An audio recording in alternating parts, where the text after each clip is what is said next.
ഞാൻ ബാക്കോട്ട് നോക്കി, ഒരാൾക്കൊരു വികാരമില്ല. അപ്പോൾ ഞാൻ എനിക്ക് മാത്രമാണ് പാളി.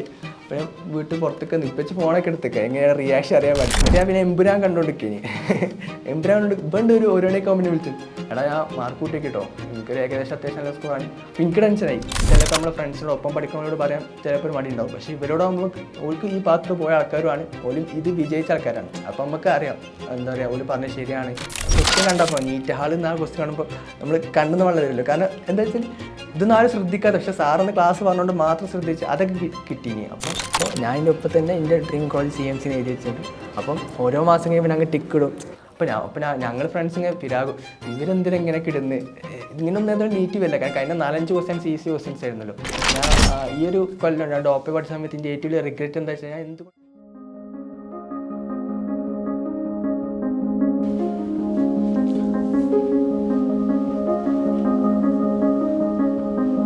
എൻ്റെ പേര് സലീൽ മുഹമ്മദാണ്. ഞാൻ എക്സ്പെക്റ്റ് ചെയ്യുന്ന സ്കോർ ഒരു 600+ സ്കോറിലെത്തുന്നുണ്ട്. അതായത് ഞാൻ 4ാം ക്ലാസ് പഠിക്കുന്ന ടൈമുണ്ട്. ആ ടൈമിൽ പെട്ടെന്ന് ഇത് ഞാനും എൻ്റെ ഉപ്പയും ഉമ്മയും അനിയത്തിയും, അപ്പം എൻ്റെ ചെറിയ അനിയൻ ജനിച്ചിട്ടില്ല. അപ്പോൾ ആ ഒരു സമയത്ത് ഒരു പെട്ടെന്ന് ദിവസം ഞങ്ങൾ വെറുതെ ഒരു ഈവനിങ് ടൈം ഇങ്ങനെ സംസാരിക്കുമല്ലോ, എല്ലാവരും ഒന്ന് വെറുതെ തമാശകൾ. അപ്പോൾ ഇപ്പോൾ പെട്ടെന്ന് എന്താ പറയുക, ഉമ്മയോട് വെള്ളം കൊണ്ടുവരി അങ്ങനെന്തോ പറഞ്ഞ ആരോ ഓർമ്മ എനിക്ക് ഇപ്പോഴും ഓർമ്മയുണ്ട്. അപ്പോൾ പെട്ടെന്ന് വെള്ളം കൊണ്ടുവരി പറഞ്ഞു. അപ്പോൾ ഞാനും അനിയത്തി ഇങ്ങനെ നോക്കിക്കുക. അപ്പോൾ ഉമ്മച്ചി എന്തേ അങ്ങനെ ചോദിക്കുന്നുണ്ട്. അപ്പോൾ ഉമ്മച്ചിക്ക് എന്തോ മനസ്സിലായി എന്തോ സംഭവം. അപ്പോൾ ഇപ്പം എന്തോ കൈ ഇങ്ങനെ ആക്കുന്നുണ്ട്.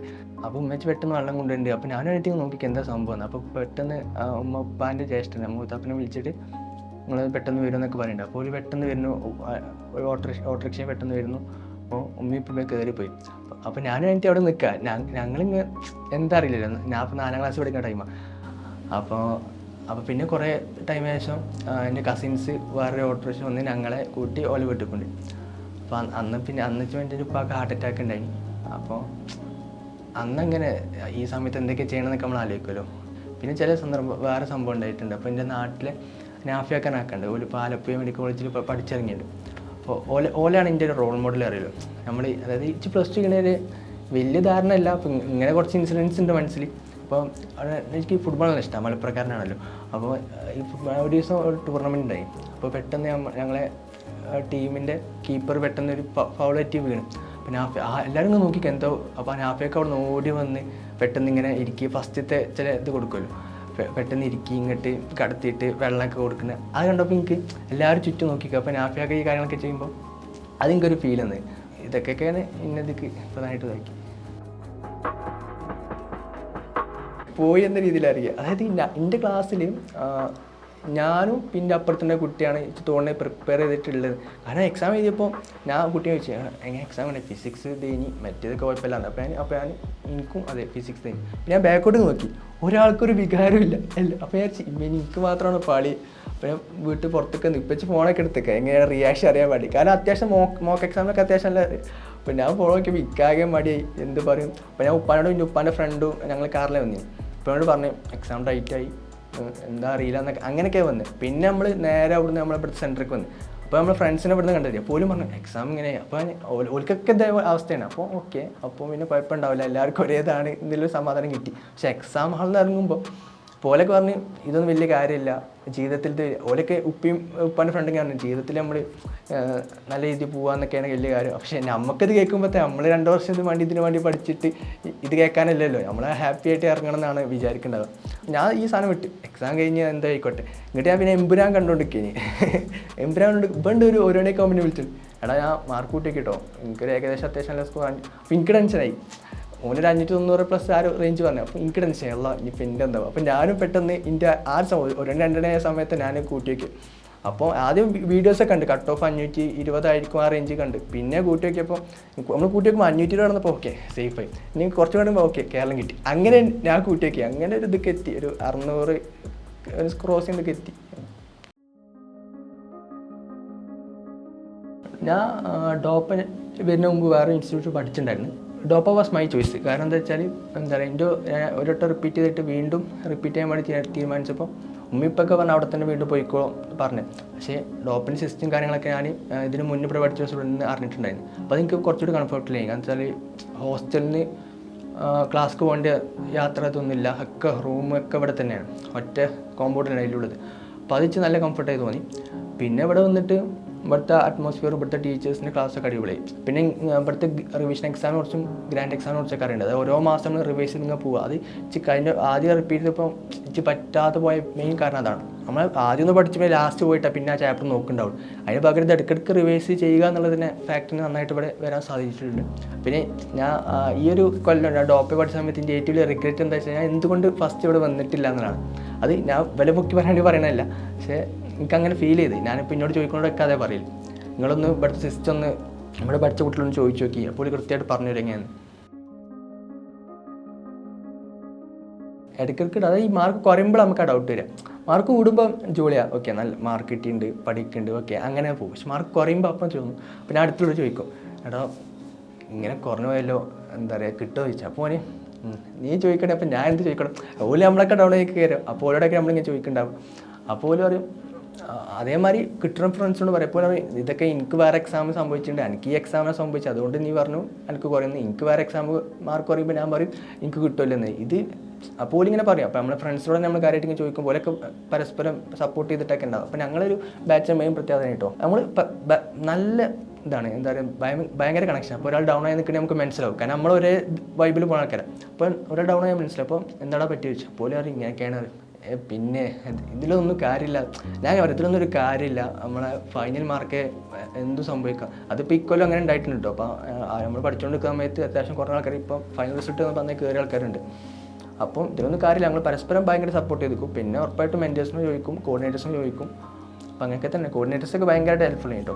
ഇവർ ഭയങ്കര, അതായത് നമ്മളൊരു ഫ്രണ്ട് പോലെ ഒരു നമ്മൾ സംസാരിക്കാം. അപ്പോൾ നമുക്ക് പെട്ടെന്ന് ഓക്കെ പെട്ടെന്ന് നമുക്ക് ക്യാച്ച് ചെയ്യാൻ പറ്റും. മറ്റേ വലിയ ആൾക്കാർ പറയുന്ന കാര്യമൊന്നുമില്ല, നമ്മളെ ഫ്രണ്ട് പോലെ ഓക്കെ ഇങ്ങനെ ചെയ്താൽ മതി, അതൊരു വലിയ കാര്യമൊന്നുമില്ല, ഈ അടുത്ത എക്സാം നോക്ക് കൃത്യമായിട്ട് പറഞ്ഞു തരും നമുക്ക്. അപ്പോൾ ആ ഒരു ഇതിലിങ്ങ് പോകും. അപ്പോൾ മൊത്തത്തിൽ നമുക്ക് ഇവിടുത്തെ ഉണ്ടായിരുന്നൊരു കോമ്പറ്റീഷൻ എന്ന് പറഞ്ഞാൽ ഭയങ്കര ഹെൽത്തി ആണല്ലേ? നിങ്ങളുടെ ആ ഫുൾ ബാച്ചിൽ എല്ലാവർക്കും നേടണം എന്നുള്ളൊരു കളക്റ്റീവ് ആഗ്രഹം പോലെ ഉണ്ട്. അതെ അത് എന്താ പറയുക, ഇപ്പോൾ നമ്മൾ എക്സ്ട്രാ ടൈമിൽ ഇപ്പോൾ റൂമിൽ സ്പെൻഡ് ചെയ്യുകയാണെങ്കിൽ, ഇപ്പം ബ്രേക്ക് ഒന്ന് കടന്നിട്ട് പോവാം. ഇപ്പം മറ്റൊരു എന്താ പരിപാടി, എല്ലാവരും ക്ലാസ് കയറി അങ്ങനെ നമ്മളെ കൊണ്ടുപോകും. നമ്മൾ അഥവാ ഒന്ന് റെസ്റ്റ് എടുത്തൊക്കെ ഇത്ര ക്വസ്റ്റ്യൻ ചെയ്തല്ലേ എന്നൊക്കെ പറയുമ്പോൾ ഓല് വന്നിട്ട് നമ്മളെ തന്നെ കൊണ്ടുപോകും. അതേമാതിരി ഓല് ഒന്ന് റെസ്റ്റ് എടുക്കുമെന്ന് തോന്നുമ്പോൾ ഓക്കെ റെസ്റ്റ് അത്യാവശ്യമാണോ ആണെങ്കിൽ കിടന്നോ, അല്ലെങ്കിൽ ബെല്ലടിച്ച് തന്നെ പോരി, അങ്ങനെ നമ്മളോട് പറയും. പിന്നെ നമ്മൾ അതേമാതിരി ഇങ്ങനെ പോകും. പിന്നെ ബ്രേക്ക് ടൈമിൽ നമ്മൾ ബ്രേക്ക് എടുക്കും. പിന്നെ എല്ലാണ്ട് അങ്ങനെ ഫുൾ ടൈം ഇരിക്കാന്നല്ല, ബ്രേക്ക് ടൈമിൽ കൃത്യമായിട്ട് ബ്രേക്ക് എടുക്കും. പിന്നെ കുറച്ച് നേരം നമ്മൾ ഇതിനെക്കുറിച്ച് ചിന്തിക്കും. അതായത് ഓക്കെ നീറ്റ് വരാണ്ട് കുറച്ച് ദിവസമേ ഉള്ളൂ, അപ്പം സെറ്റാക്കണം, അങ്ങനെയൊക്കെ പരസ്പരം പറയും. അങ്ങനെയൊക്കെയാണ് ഉണ്ട്. അതായത് നമ്മുടെ ഡോപ്പിൻ്റെ മെയിൻ പ്രത്യേകതയായിട്ട് എനിക്ക് തോന്നിയ വേറെ ഒന്നാണ് മെഡിക്കോ മെൻറ്റേഴ്സ്. അതായത് ഇപ്പോൾ Calicut medical college second third year പഠിക്കുന്ന ആൾക്കാരൊക്കെ നമ്മളെ മെൻറ്റേഴ്സ് ആയിട്ടുണ്ടാവും. അപ്പോൾ അവർക്ക് കൃത്യമായിട്ട് പറയാൻ പറ്റും. അതായത് ഞാൻ പറയും ഞാൻ ഇപ്പോൾ ഇന്ന സ്ഥലത്ത് ബ്ലോക്കാണ്, എന്താ പറയുക, ഇങ്ങനെ ക്വസ്റ്റ്യൻ ചെയ്യുമ്പോൾ ഇവിടെ ഇടയ്ക്കിടയ്ക്ക് തെറ്റുണ്ട്, അപ്പോൾ അവർ ഇങ്ങനെ ചെയ്താൽ ഞാനൊക്കെ ഇങ്ങനെ ചെയ്തിരുന്ന അറിയും. അപ്പോൾ ഞാൻ പിന്നെ അത് പയറ്റി വെക്കും. അപ്പോൾ ഓക്കെ അപ്പോൾ റെഡി ആവുന്നുണ്ട്. അപ്പം ഓൾക്ക് കൃത്യമായിട്ട് നമ്മളെങ്ങനെ വന്നെന്ന് ഓൾക്ക് അറിയാം, കാരണം ഓല് പാത്രത്തിൽ പോയ ആൾക്കാരാണ്. അപ്പോൾ ഓൾറെഡി ഞാൻ മാക്സിമം ഞങ്ങളെ ആഷിഖ് സാറാണ് ഇപ്പോൾ Calicut medical college third year കഴിഞ്ഞിട്ടുണ്ട്. അപ്പോൾ ഞങ്ങൾ ആഷിഖിനോട് ഞാനിങ്ങനെ കാര്യങ്ങളൊക്കെ ചോദിക്കാറുണ്ടായി. അപ്പോൾ ഓല് കൃത്യമായിട്ട് പറഞ്ഞുതരും. പിന്നെ എന്താ അറിയില്ല, സാറിന് ഇതിൻ്റെ അതേ ഒരു മെൻറ്റാലിറ്റി പോലെ എനിക്ക് ഫീൽ ചെയ്തിട്ടുണ്ട്. അപ്പോൾ കുറച്ചുകൂടി കംഫർട്ട് ചെയ്യും ചോദിക്കാൻ കാര്യങ്ങളൊക്കെ. അപ്പോൾ ഞാൻ പറഞ്ഞു ഞാൻ അങ്ങനെ മിസ്റ്റേക്ക് നോട്ട് ഉണ്ടാക്കാണ്ട് തെറ്റുന്ന സാധനമൊക്കെ. അപ്പോൾ സാർ അതേ ഞാനും ഉണ്ടാക്കിയിട്ടുണ്ട്, ഇതിൻ്റെ ഹെൽപ്ഫുൾ മറ്റുള്ള പല കുട്ടികളും ഇത് ഉണ്ടാക്കാറില്ല, പക്ഷേ ലാസ്റ്റൊക്കെ എത്തുമ്പോൾ എനിക്ക് നല്ല ഹെൽപ്ഫുള്ളൊക്കെ എന്നോട് പറഞ്ഞിട്ടുണ്ട്. അപ്പോൾ എനിക്കൊരു കോൺഫിഡൻസ്, ഓക്കെ ഞാൻ കറക്റ്റ് ബാത്റൂമിൽ പോകുന്നതിന് മനസ്സിലാവും. അപ്പോൾ ലാസ്റ്റൊക്കെ എത്തിയപ്പോൾ ഞാൻ ഭയങ്കരമായിട്ട് ആ സാധനം ഹെൽപ്പ് ചെയ്തിട്ടുണ്ട്. കാരണം ഒരുപാട് ചാപ്റ്റേഴ്സ് നമ്മൾ കുറച്ച് ടൈം കൊണ്ട് റിവൈസ് ചെയ്യണമല്ലോ. അപ്പോൾ അത് ഞാൻ മിസ്റ്റേക്ക് നോട്ടാൽ മതി, തെറ്റിയ മിസ്റ്റേക്ക് വരുത്തിയ കാര്യങ്ങളായിട്ട് എഴുതാറുണ്ട്. പിന്നെ നല്ല ക്വസ്റ്റ്യൻസ് കാണുമ്പോൾ അതും എഴുതാറുണ്ട്. അപ്പോൾ അതൊക്കെ ലാസ്റ്റിന് പെട്ടെന്ന് റിവൈസ് ചെയ്യാൻ സഹായിച്ചു. അപ്പം മെഡിക്കോ മെൻറ്റേഴ്സാണ് ഓല് പറഞ്ഞു തന്നെ, നമുക്ക് ഇവിടെ ബ്ലോക്ക് ആയ പോലോട് പറഞ്ഞാൽ മതി, നമുക്ക് പേഴ്സണലായിട്ട് സംസാരിക്കാനുള്ള ഓപ്ഷനൊക്കെ ഉണ്ട്. അപ്പോൾ ഓല് കൃത്യമായിട്ട് പറഞ്ഞു തരും. നമുക്ക് ചിലപ്പോൾ നമ്മളെ ഫ്രണ്ട്സിനോട് ഒപ്പം പഠിക്കുന്നവരോട് പറയാൻ ചിലപ്പോൾ ഒരു മടി ഉണ്ടാവും, പക്ഷേ ഇവരോടാകുമ്പോൾ ഓൾക്ക് ഈ പാത്രത്തിൽ പോയ ആൾക്കാരുമാണ്, ഓല് ഇത് വിജയിച്ച ആൾക്കാരാണ്. അപ്പോൾ നമുക്ക് അറിയാം എന്താ പറയുക, ഓല് പറഞ്ഞത് ശരിയാണ്, അപ്പോൾ വേറെ ഒന്നും ചിന്തിക്കണ്ട. അപ്സ് ആൻഡ് ഡൗൺസ് ഏതൊരു നീറ്റ് ആസ്പെൻറ്റും ഉണ്ടാവും. അപ്പോൾ നമ്മൾ എത്ര എനിക്ക് തോന്നുന്നില്ല എല്ലാവരും ഫസ്റ്റ് മുതൽ ലാസ്റ്റ് വരെ ടോപ്പിൽ മെയിൻറ്റെയിൻ ചെയ്ത ഒരാളുണ്ടോ എന്ന് എനിക്കറിയില്ല. ഒരു എക്സാം ഉണ്ട്, ഞാൻ ഇപ്പോൾ ഓർക്കേണ്ടത്, ആ ഒരു എക്സാമിൽ എല്ലാവർക്കും അടിപൊളി മാർക്ക് എത്തിയപ്പോൾ ഞാൻ കുറച്ച് ഡൗൺ ആയി. അപ്പോൾ എന്താ പറയുക നമ്മളെ കോർഡിനേറ്റർ വന്ന് പറഞ്ഞു ഓക്കെ നീ അത്യാവശ്യം സ്കൂളിൽ എത്തേണ്ട ആളാണ്, അപ്പോൾ എന്താ പറയുക ഒന്ന് ശ്രദ്ധിക്കണം കേട്ടോ എന്നൊക്കെ പറയും. അപ്പോൾ ഞാൻ ഓക്കെ എനിക്കെന്തോ സംഭവിച്ചിട്ടുണ്ട്. അപ്പോൾ ഞാൻ ഉമ്മയോട് വിളിക്കുമ്പോൾ പറയും ഈ ഒരു എക്സാം കുറച്ച് ഇതായിട്ടുണ്ട്. അപ്പോൾ ഉമ്മ ഇപ്പോൾ ഫുൾ സപ്പോർട്ട് കേട്ടോ. ഇതിനെക്കുറിച്ച് മാർക്ക് ചിന്തിക്കലേ ചോദിക്കലേ നീ ഫുഡ് കഴിച്ചിട്ടുണ്ടോ, നീ കാര്യങ്ങൾ നല്ലേക്ക് ഉറങ്ങണം കേട്ടോ, ഉറക്കൊന്നും ഒഴിവാക്കരുത്, അങ്ങനെ ഓലുണ്ട്. ഞാൻ ചിന്തിക്കും ഇവരെ തിങ്ങനെ ചോദിക്കണം മാർക്ക് വെച്ച് ചിന്തിക്കാത്തതെന്താ, അങ്ങനെ ഉണ്ടാവില്ല. അപ്പോൾ ഓല് ഫുൾ സപ്പോർട്ട് ചെയ്യും. അതുകൊണ്ട് എനിക്ക് ആ ഒരു പ്രഷർ ഇല്ല. അതായത് ഞങ്ങളിവിടെ നീറ്റ് കാലം എന്ന എക്സാം ഉണ്ട്. നീറ്റ് കാല എക്സാം നമ്മുടെ ഇൻസ്റ്റിറ്റ്യൂട്ടല്ല പുറത്തെല്ലാവർക്കും വന്ന് എഴുതാൻ പറ്റുന്ന എക്സാം. പക്ഷെ അത് കഴിഞ്ഞ കൊല്ലത്തെ ടോപ്പേഴ്സിൻ്റെ മാർക്ക് അങ്ങ് നോക്കും ആ നീറ്റ് കാലിൻ്റെ. അപ്പോൾ എല്ലാവർക്കും അടിപൊളി മാർക്കുണ്ട്. പക്ഷേ ഇപ്രാവശ്യം അപ്പം ഓക്കെ ഈസി പേപ്പറാക്കി വെച്ച് ഞങ്ങളൊക്കെ ചെന്ന് കിട്ടിയില്ല പേപ്പറായിരുന്നു. അപ്പോൾ മാർക്കൊക്കെ പക്ക ഡൗൺ ആയി. പക്ഷേ റാങ്ക് അതുപോലെ ഉണ്ട് എല്ലാവർക്കും എങ്കിലും, പക്ഷേ മാർക്ക് ഭയങ്കര ഡൗൺ ആയി. പക്ഷേ ആ ഒരു പേപ്പർ അടിപൊളി പേപ്പറായി. അപ്പോൾ അങ്ങനെ വന്നപ്പോൾ നമ്മൾ കുറേ പറഞ്ഞു സാർ ഈ ലാസ്റ്റ് നിമിഷത്തിൽ എങ്ങനെയൊക്കെ പേപ്പർ ഇട്ട് നമ്മൾ കുറേ അങ്ങനെ പറഞ്ഞു. അപ്പോൾ സാറിന് നമ്മൾ എല്ലാ പേപ്പറും നോക്കണം. പക്ഷേ ആ ഒരു നീറ്റ് കാലെന്ന പേപ്പർ ഇന്നോടൊന്നുമില്ല വേറെ ഏത് കുട്ടിയോട് ചോദിച്ചാൽ അവരൊക്കെ പറയാം നീറ്റ് കാലിൻ്റെ പേപ്പർ അത് ഭയങ്കര ഹെൽപ്ഫുൾ എന്ന് പറയും. കാരണം അത് അത്യാവശ്യം നല്ല ലെവലിലുള്ള ക്വസ്റ്റ്യൻസ് ആയിട്ട് അത് നമ്മൾ പഠിച്ച സാധനം തന്നെയാണ്, NCERT ഉള്ള സാധനമൊക്കെ തന്നെയാണ്. പക്ഷെ ഒന്ന് ലെവൽ കൂട്ടിയിട്ട്. അപ്പോൾ അതുകൊണ്ട് തന്നെ നമുക്ക് ഇത്തരം ക്വസ്റ്റ്യൻസിനെ എങ്ങനെ അപ്രോച്ച് ചെയ്യണം എന്നുള്ളത് അത്ര എക്സാംസിൽ മനസ്സിലാക്കാൻ പറ്റി. ഒരിക്കലും നമ്മൾ ചില വലിയ ക്വസ്റ്റ്യൻസ് നമ്മൾ എല്ലാം അറിഞ്ഞുകൊണ്ടായിരിക്കില്ല എത്തുക. ഇപ്പോൾ ഒരു ഇതൊക്കെ വരെ നമ്മൾ എത്തിക്കും, ഏകദേശം ഓപ്ഷനൊക്കെ നോക്കി ഓക്കെ ഇതൊക്കെ എത്തിക്കും, പിന്നെ അങ്ങനെ കുത്തും. അപ്പോൾ അങ്ങനെ ഒരുപാട് ക്വസ്റ്റ്യൻസ് ചെയ്തുകൊണ്ട് ഈ നീറ്റ് ഭയങ്കര ഹെൽപ്ഫുൾ ആയി. കാരണം ഈ നീറ്റ് അത്രയും ടൈറ്റ് ആയിരുന്നല്ലോ. അപ്പോൾ അത് ഭയങ്കര ടൈറ്റ് പേപ്പർ ചെയ്ത് നന്നായി സഹായിച്ചിട്ടുണ്ട് ഈ നീറ്റിന്. നമ്മൾ ഒരാളായിട്ട് പറയാൻ അറിയില്ല, ഒരുപാട് ഒക്കെ ഉണ്ട്. ഇപ്പോൾ ബയോളജിൻ്റെ കേസിൽ നമുക്ക് ഒരുപാട് ടീച്ചേഴ്സ് പേര് പറയാനുണ്ട്. കെമിസ്ട്രീനെ ഇവിടുത്തെ അഷ്റഫ് സാറ് മെയിനായിട്ടുണ്ട്, എന്നാലും വേറെ ടീച്ചേഴ്സ് പറയാനുണ്ട്. പിന്നെ അതേപോലെ തന്നെ ഫിസിക്സിലും അങ്ങനെ ഒരുപാട് സാർ പറയാനുണ്ട്.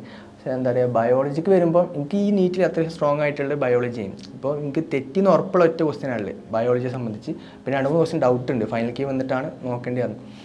അപ്പോൾ എന്താ പറയുക ഇപ്പോൾ ബയോളജിയിലൊക്കെ പറയുമ്പോൾ ആ റിഡക്ഷനിസ്റ്റ് ബയോളജി എന്ന സാധനമുണ്ട്. നമ്മളെ യൂണിറ്റിനെ തുടക്കത്തിൽ ആരും ശ്രദ്ധിച്ചില്ല, പക്ഷേ ആക്കെ സാർ ക്ലാസ് പറഞ്ഞു.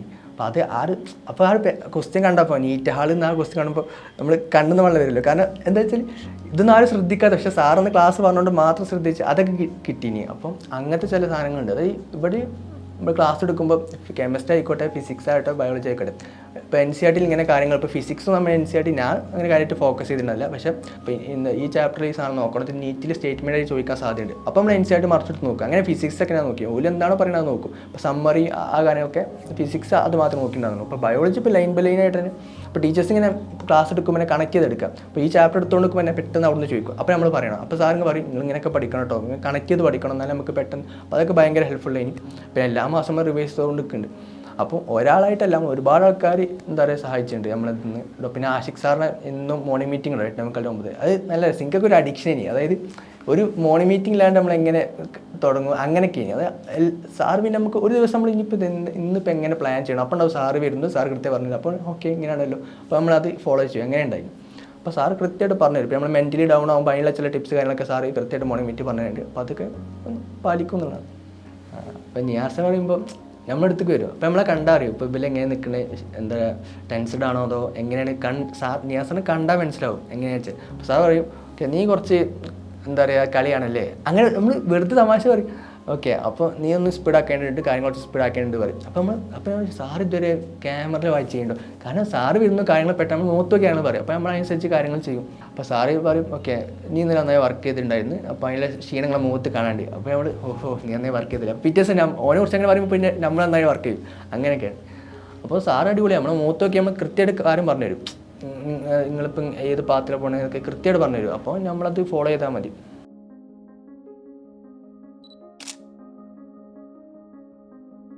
അപ്പോൾ ആ ഫോട്ടോയെ കുറിച്ച് പറയുമ്പോൾ 2025 എന്നുള്ള ഈ കൊല്ലം തുടങ്ങിയപ്പോൾ മോർണിംഗ് മീറ്റിൽ ആഷിഖ് സാർ പറഞ്ഞു ഫസ്റ്റത്തെ 4 മാസങ്ങളെ അത്ര ഹാർഡ് വർക്ക് ഉണ്ട്, ഇൻറ്റൻസ് പ്രിപ്പറേഷൻ ടൈമാണ്. അതുപോലെ ആദ്യത്തെ 4 മാസം ഇൻറ്റൻസ് പ്രിപ്പറേഷൻ ടൈം നേരിച്ചു. പിന്നീട് 4 മാസം നിങ്ങൾക്ക് എന്തും ചെയ്യാം. കാരണം നിങ്ങൾ ഈ ഒരു വർഷം നമ്മൾ ഇതിനായിട്ട് മാറ്റി വെച്ച് നിങ്ങൾക്ക് എന്ത് ചെയ്യാനുള്ള സിനിമ കാണാം, അത് കളിക്കളാതെ ട്രിപ്പ് വാങ്ങി എന്തും ചെയ്യാനുള്ള do what ever you want. അതുകൊണ്ട് ഞാൻ ആ ഒരു 4 മാസം അംഗീകരിച്ച്. പിന്നീട് 4 മാസം നമ്മളെ കോളേജ് ലൈഫായിരിക്കും. അപ്പോൾ ഞാൻ എൻ്റെ ഒപ്പം തന്നെ എൻ്റെ ഡ്രീം കോളേജ് CMC എഴുതി വെച്ചിട്ടുണ്ട്. അപ്പം ഓരോ മാസം കഴിയുമ്പോൾ ഞങ്ങൾ ടിക്ക് ഇടും. നമ്മൾ എല്ലാ ദിവസവും ക്വസ്റ്റ്യൻസൊക്കെ ചെയ്ത് ഇവിടുന്ന് ഇറങ്ങി പോകുമ്പോൾ നമ്മളതിൽ എന്തൊക്കെ കഴിഞ്ഞാൽ വേറെ തന്നെ ഷീറ്റ് ഉണ്ട്, അതിൽ ഓരോ ദിവസങ്ങൾ ടിക്കറ്റ് പോകും. ഒരു എത്ര ക്വസ്റ്റ്യൻസ് ചെയ്തിട്ട് നമ്മൾ ഇറങ്ങുമ്പോൾ സാറ്റിസ്ഫാക്ഷൻ ഉണ്ട്. അങ്ങനെ ഒന്നും ഞാൻ എൻ്റെ ഇതിൽ ആ ഒരു പെൻ സ്റ്റാൻഡ് വെക്കേണ്ടത് ഓരോ ദിവസം കഴിയുമ്പോൾ ഇപ്പോൾ ഫസ്റ്റത്തെ 4 മാസം കഴിഞ്ഞിട്ടുണ്ട്. ഇനി നമുക്ക് ഫ്രീ ആയിട്ട് എൻജോയ് ചെയ്യേണ്ട 4 മാസമാണ്. പിന്നെ അടുത്ത കോളേജ് ഡേയ്സിൻ്റെ 4 മാസത്തേക്ക് വെയിറ്റിംഗ് ആണ്. ഇൻഷാ അള്ളാ കിട്ടുകയാണെങ്കിൽ CMC അങ്ങനെ. ഉറപ്പായിട്ടാണ് ഡോപ്പ് സജസ്റ്റ് ചെയ്യുള്ളൂ. കാരണം എന്താ വെച്ചാൽ നമുക്കിവിടെ 2 കോർഡിനേറ്റേഴ്സ്, 2 ഒതുങ്ങില്ല. നമുക്ക് കോർഡിനേറ്റേഴ്സായിട്ട് നമ്മളെ ഹെഡ് ഓഫീസിലാണ് ഒരുപാട് കോർഡിനേറ്റേഴ്സ് ഉണ്ട്. പിന്നെ എന്താ പറയുക മെൻറ്റേഴ്സ് ഉണ്ട്, പിന്നെ വാർഡന്മാരുണ്ട്. ഒരുപാട് ആൾക്കാർ നമ്മളെ സപ്പോർട്ടിന് ഇവിടെ ഉണ്ട് ഒരേ സമയത്ത്. അതുപോലെ തന്നെ നമുക്ക് ഇപ്പോൾ ഇന്ന സമയത്ത് ഞാൻ സ്വന്തമായിട്ടൊരു ഷെഡ്യൂൾ ഉണ്ടാക്കുമ്പോൾ കീപ്പ് ചെയ്യാൻ പറ്റാറില്ല. പക്ഷേ ഇവർ കൃത്യമായിട്ട് നോട്ടീസ് ബോർഡിൽ ഒട്ടിക്കും, ഇന്ന ദിവസം ഇന്ന സമയത്ത് ഇങ്ങനെ ക്വസ്റ്റ്യൻ ചെയ്യുക, ഇത്ര വീഡിയോസ് കാണാം. ഇപ്പോൾ പിന്നെ ഓരോ മാസത്തെ ഷെഡ്യൂൾ നമുക്ക് മുന്നേ തരും. നമുക്ക് ഇന്ന മാസം ഇത്ര ചാപ്റ്റേഴ്സ് ക്ലിയർ ഉണ്ടാവും, ഇന്ന ആഴ്ച ഇത്ര ചാപ്റ്റേഴ്സ് ക്ലിയർ ഉണ്ടാവും കൃത്യമായിട്ട് പറഞ്ഞു. പക്ഷേ ഞാൻ മുന്നേ പഠിച്ച സ്ഥലത്ത് അങ്ങനെയല്ല. പിന്നെ ഒരാൾ വന്നാൽ പിന്നെ വേറെ ഏതോ ദിവസമായിട്ട് സാർ വരിക, പിന്നെ ഷെഡ്യൂൾ കൃത്യമായിട്ട് എന്തായാലും മാറും. പക്ഷേ ഇവിടെ കോൺസ്റ്റൻ്റ് ആയിട്ടോ ഇന്ന മാസം ഇത്ര ചാപ്റ്റേഴ്സ് തീർക്കുന്നുണ്ടാവുള്ളൂ. അത് തീർന്നില്ലെങ്കിൽ അടുത്ത മാസത്തേക്ക് ചേർത്തിട്ട് അത് ഒരു കൃത്യമായിട്ട് പറഞ്ഞുതരും. ഇന്ന സമയത്ത് ഇന്ന ബൗണ്ടറിയിൽ നമ്മൾ ഇങ്ങനെയൊക്കെ ചെയ്യുന്നുണ്ടാവുക. അപ്പോൾ കൃത്യമായിട്ട് പറഞ്ഞുതരും. അപ്പോൾ അത് ഭയങ്കര ഹെൽപ്ഫുൾ. എന്നാൽ നമുക്ക് പ്ലാൻ ചെയ്യാൻ പറ്റും. നമ്മളെ കാര്യങ്ങൾ കൃത്യമായിട്ട് പ്ലാൻ ചെയ്യാം, നമ്മളെ ഉറക്കം എല്ലാം പ്ലാൻ ചെയ്യാൻ പറ്റും. കൃത്യമായിട്ട് നമുക്ക് ഷെഡ്യൂൾ നേരത്തെ തരുന്നുണ്ട്. പിന്നെ ഗ്രാൻഡ് റിവിഷൻ എക്സാം മെയിൻ. കാരണം ഒരു റിപ്പീറ്റ് ചെയ്യുന്ന അല്ലെങ്കിൽ ഒരു എൻട്രൻസ് വേണ്ടി പഠിക്കുന്ന ഏതൊരു കുട്ടിയെ സംബന്ധിച്ച് നമ്മൾ എന്താ വെച്ചാൽ റിവൈസ് ചെയ്യാവുന്നതാണ്. കാരണം നമ്മൾ സ്റ്റേറ്റ് എക്സാം നമ്മൾ ഇപ്പോൾ ഒരു കെമിസ്ട്രിയിലെ +1 ചാപ്റ്റേഴ്സിന് ഒരു എക്സാം ഉണ്ടാവുക. പക്ഷെ ഇവിടെ 80-85 ചാപ്റ്റേഴ്സിന് നമുക്ക് ഒരുപാട് ഒറ്റ എക്സാം. അപ്പോൾ ത്രൂ ഔട്ടും റിവൈസ് ചെയ്തുകൊണ്ടിരിക്കുക. നമ്മൾ ആദ്യം എങ്ങനെ പഠിക്കുന്നതല്ല, ത്രൂ ഔട്ട് റിവൈസ് ചെയ്ത് അവസാനത്തേക്ക് എത്തുമ്പോൾ എല്ലാ ചാപ്റ്റേഴ്സും നമ്മളെ കയ്യിൽ എത്തിക്കുക എന്നാണ് ഇമ്പോർട്ടൻറ്റ്. അപ്പോൾ റിവിഷൻ ഇവിടെ ഇടയ്ക്കിടയ്ക്ക് റിവിഷൻ എക്സാം ഉണ്ടാവും. ഓരോ മാസത്തിൽ തന്നെ പകുതിയാകുമ്പോൾ റിവിഷൻ എക്സാം, 6 മാസം ഫുള്ളാകുമ്പോൾ ഗ്രാൻഡ് എക്സാം. ഈ ഗ്രാൻഡ് റിവിഷൻ എക്സാം ആണ്. ഇപ്പോൾ ഗ്രാൻഡ് എക്സാം മാസം മൊത്തം എടുത്ത ചാപ്റ്റേഴ്സാണ്. റിവിഷൻ എക്സാം അതിന് മുന്നേ എടുത്തപ്പോൾ ഒരു 5 മാസം കഴിഞ്ഞിട്ട് റിവിഷൻ എക്സാം 5 മാസം എടുത്ത എല്ലാ ചാപ്റ്റേഴ്സും ഉണ്ടാവും. അപ്പോൾ നമ്മൾ ഇടയ്ക്കിടയ്ക്ക് ഈ ചാപ്റ്റേഴ്സിലൂടെ കടന്നു. അപ്പോൾ ഇത് ഏതൊരു എന്താ പറയുക എൻട്രൻസ് പഠിക്കാൻ കുട്ടിക്ക് ഭയങ്കര ഇമ്പോർട്ടൻറ്റ് റിവൈസ് ചെയ്യുക എന്നുള്ളത്. ഇപ്പം നമ്മൾ ചാപ്റ്റർ വൃത്തിക്ക് പഠിച്ച് വെച്ച് എന്നതിനേക്കാൾ ഉപരി ഇത് റിവൈസ് ചെയ്ത് നിങ്ങൾ എത്തിക്കുന്നതാണ്. അത് ഡോപ്പയിൽ കണ്ട സിസ്റ്റം വേറെ ഞാൻ കണ്ടിട്ടില്ല. അൺഫോർഗറ്റബിൾ ഇയർ അങ്ങനെ പറയേണ്ടി വരും. കാരണം അപ്സ് ആൻഡ് ഡൗൺസ് ഉണ്ട്, എല്ലാം ഉണ്ട്, ഹാപ്പി ഉണ്ട്, സങ്കടം ഉണ്ട്, എല്ലാം കടന്നു പോയിട്ടുണ്ട്. പക്ഷേ എന്താ പറയുക എല്ലാം ഉണ്ടായിട്ട് നമുക്കിത് മറക്കാൻ പറ്റില്ല. ഇയർ എങ്ങനെ ഉണ്ടായിരുന്നു എന്നുള്ളത് എന്താ പറയുക സ്പെഷ്യലാണ്. അതെ തീർച്ചയായും. പക്ഷേ ഇതിൽ തൊട്ട് മുന്നത്തെ വർഷം മിക്കപ്പോയി സങ്കടം ഉണ്ടായിട്ടുള്ളൂ. ഇതിൽ നമ്മൾ അപ്പ് ഉണ്ടെങ്കിലും ഡൗൺ ഉണ്ടെങ്കിലും ഹാപ്പി ഉണ്ട്. ഒപ്പം പിന്നെ നല്ല ഫ്രണ്ട്സും നല്ല അറ്റ്മോസ്ഫിയർ ചെയ്യുന്നത്. നമ്മൾ പരസ്പരം കണ്ടറിഞ്ഞിട്ട് നമ്മളെല്ലാവരും ബോയ്സൊക്കെ ഞങ്ങൾ കണ്ടറിഞ്ഞിട്ട് പരസ്പരം എന്താ പറയുക പോവുക. അപ്പോൾ നമ്മൾ ഡൗൺ ആകുമ്പോൾ പെട്ടെന്ന് ഓലും ഒന്ന് പറയും കാര്യങ്ങളൊക്കെ പറയും. അപ്പോൾ നമ്മൾ എന്താ പറയുക ഓൽ ഡൗൺ ആകുമ്പോൾ നമ്മളും പറയും. നല്ല അടിപൊളിയായിട്ട് കഴിഞ്ഞു.